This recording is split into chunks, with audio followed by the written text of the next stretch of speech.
Brought to you by Penguin.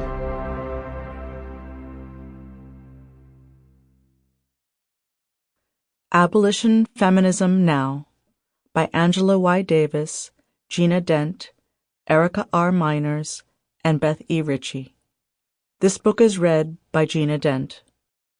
All charts, diagrams, and photographs that appear in the print edition of this book can be found in the bonus PDF file that accompanies your audiobook download. Preface. In 2001, a cluster of people attached to two emerging organizations connected to burgeoning movements gathered in a stuffy room over a weekend to hash out more than a statement. A key instigator for the small convening, primarily of women of color, was a pressing question: how to continue to knit together campaigns and analyses focused both on building a world without prisons and policing and building a world free of gender and sexual violence. Insight, Women of Color Against Violence, was a growing network challenging the mainstream white stream anti-violence movement's reliance on policing and punishment, and Critical Resistance had recently coalesced into an organization of abolitionists campaigning for the end of policing and prisons. While both were new and developing networks with many overlapping people and shared analyses, these two groups recognized the value of articulating a collective vision and the importance of writing and circulating a statement on the difficult intersection of their shared work.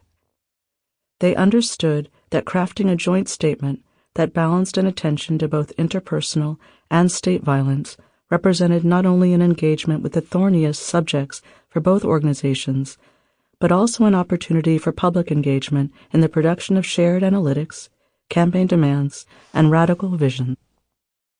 Members of the two newly formed groups spent an intense weekend at Mills College in Oakland, California, hammering out the Insight Critical Resistance Statement on Gender Violence and the Prison Industrial Complex, which clearly named the vision and the challenge. The statement reads in part, "It is critical that we develop responses to gender violence that do not depend on a sexist, racist, classist, and homophobic criminal justice system. It is also important that we develop strategies that challenge the criminal justice system and that also provide safety for survivors of sexual and domestic violence."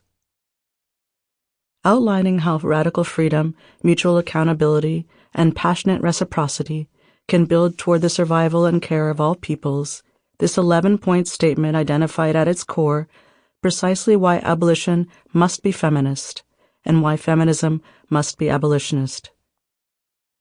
Like most collaborative political work, the Insight Critical Resistance Statement arrived in 2001, long past its due date, and initially landed quietly.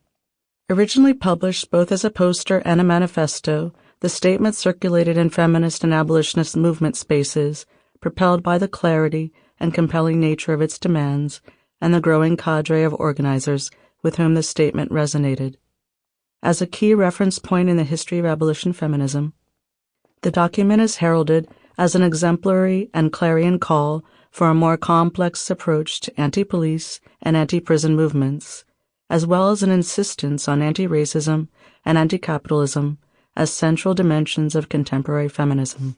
In 2021, we return to this statement and its interventions at a critical moment for the future of social justice, as contemporary organizing makes abolition increasingly irresistible, both as a mode of analysis and as a political practice, inching from the margins toward the mainstream, from the end of course syllabi to the beginning. Calls for abolition proliferate.